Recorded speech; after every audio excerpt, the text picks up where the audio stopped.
Je pense que c'est David Goggins qui parlait de ça, et il donnait cette image. Imagine, tu arrives au paradis, et là, il y a Dieu qui se présente à toi. Et il se présente avec une énorme bibliothèque, et te dit, regarde tout ce que tu aurais pu accomplir. Regarde tout ce que tu aurais pu être, mais tu ne l'as jamais été. Il y a un verset dans la Bible que je trouve très intéressant. Mieux vaut un chien vivant qu'un lion mort. Plus je grandis, plus je trouve cette phrase extraordinaire. Parce qu'au fond, qu'est-ce qui a plus de valeur? Un simple chien en vie ou un lion, certes impressionnant, mais mort?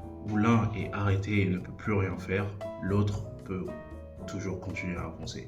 Et je pense qu'il en va de même pour nos projets. Beaucoup préfèrent conserver dans leur tête un chef-d'œuvre imaginaire plutôt que de construire quelque chose d'incomplet, de fragile et de critiquable. Pourtant, le projet modeste qui existe déjà a plus de valeur qu'un qui reste parfait dans ton imagination. Tout simplement parce qu'il est vivant, et ce qui est vivant peut toujours continuer d'évoluer. Pendant longtemps, j'ai cru que mon problème venait de l'extérieur, qu'il me fallait plus de temps, plus de ressources, plus d'expérience. Puis j'ai fini par comprendre que ce n'était pas vraiment ça le problème, mais un problème de confrontation. Parce que tant qu'une idée reste dans ta tête, elle ne peut pas échouer et elle ne peut pas vivre non plus. Dans l'imagination, tout fonctionne. La vidéo est brillante, ton entreprise fonctionne. Au final, ton cerveau ne paye pas vraiment le prix de la réalité. Il connaît ni contraintes, ni erreurs, ni critiques. Il te construit un monde où tout est possible. C'est précisément ça qui est dangereux. À force de vivre dans cette version idéale, on finit par trouver la réalité de secondes. Aujourd'hui, comment je définis l'exécution? Pour moi, l'exécution est le fait de prendre une idée abstraite dans ta tête et la retranscrire dans le monde réel avec les ressources que tu as à disposition.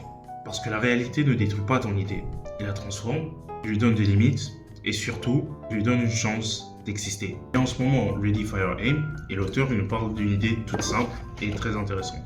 En tant qu'entrepreneur, tu ne peux pas toi-même juger si ton idée est bonne tant que tu ne l'as pas confrontée au marché. C'est seulement si il passe cette épreuve que ton idée est jugée bonne. Seulement si les gens achètent ton produit ou ton service que ton idée est jugée bonne. Ça paraît évident, mais pourtant, combien de personnes passent des mois à améliorer quelque chose d'abstrait? On cherche à répondre à des critiques qui n'existent pas, on corrige des erreurs que personne n'avait remarquées, on perfectionne tout simplement une illusion. J'aime aussi beaucoup un conseil d'Elon Musk lorsqu'il parle d'entrepreneuriat. Il dit, avant de pouvoir convaincre des potentiels investisseurs, partenaires ou même des personnes qui te suivront dans ton aventure, il faut déjà au préalable pouvoir construire un prototype du projet ou de l'idée que tu as. Pas une version finale, mais un prototype, quelque chose que l'on peut montrer. À partir du moment où quelque chose existe, les gens cessent de discuter sur ton idée.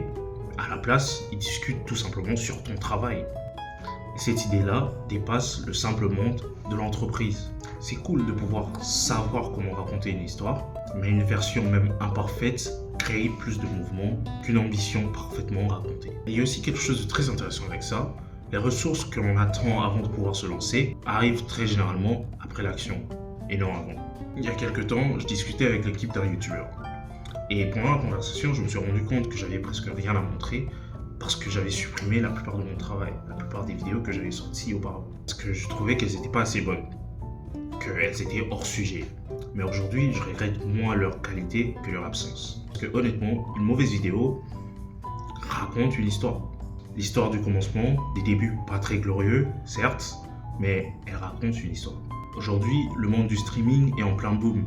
Et je pense que beaucoup d'entre nous ont commencé à suivre des streamers quand ils étaient encore dans leur chambre, comme moi, à essayer de mettre en place un setup pour pouvoir stream. Aujourd'hui, ils se retrouvent à avoir des grandes collaborations avec des personnes assez connues. Quand on découvre quelqu'un de déjà connu, souvent, on se dit, en fait, cette personne, elle doit être là parce qu'elle a quelque chose d'exceptionnel. Mais honnêtement, je crois que c'est l'inverse, parce qu'elles ne sont pas devenues excellentes avant de commencer. Justement, elles sont devenues excellentes parce qu'elles ont continué. Robert Greene, qui est l'un de mes auteurs favoris, en parle dans son livre The Mastery. À force de manipuler et d'être en contact avec une discipline, ton cerveau arrête de réfléchir comme un débutant. Moi, par exemple, quand j'ai commencé mes vidéos, j'écrivais presque pas de script. Mais aujourd'hui, je sais comment parler avec un script, j'ai mon script à côté et je m'en sors pas mal. En 2 ans, voire 3 ans, les choses seront encore meilleures. Parce que j'aurai développé une intuition, reconnu des schémas invisibles et je serai devenu plus créatif. Mais cette créativité, justement, n'est pas un point de départ. C'est plutôt une récompense. Pour la petite histoire, il y a une fille que je connais qui voulait devenir plus créative dans son domaine. Et justement, à cause de ça, elle délayait beaucoup son travail. Elle estimait qu'avant de pouvoir commencer ou avant de pouvoir reprendre, elle se devait de devenir plus créative. Alors que, honnêtement, c'est plus une récompense parce que tu continues. C'est là qu'intervient le problème du perfectionnisme. D'ailleurs, je pense qu'on se trompe beaucoup sur ça. On pense souvent que c'est l'amour du travail bien fait. On est tellement amoureux de ce que l'on fait qu'on veut faire les choses bien de manière obsessionnelle, de manière très détaillée. On ne veut rien laisser passer. Et honnêtement, je pense que c'est souvent la peur d'être vu tel qu'on est aujourd'hui. Parce qu'aujourd'hui, tu n'es peut-être pas compétent dans ton domaine. Et ça va se voir. Et justement, on se dit, en fait, je vais tellement bien faire les choses que j'arriverai à gommer cette lacune. Mais n'écoutez pas cette voix dans la tête parce que c'est notre ego qui veut tout simplement nous protéger. Parce que cacher une idée nous permet de croire que l'on aurait pu faire quelque chose d'extraordinaire. Alors qu'une œuvre publiée raconte la vérité. Elle montre notre niveau en temps réel, nos lacunes comme je dis, et malheureusement, ça fait peur. Alors, depuis quelques temps, j'essaie d'adopter une philosophie assez simple. Faire sortir et on ne sait jamais.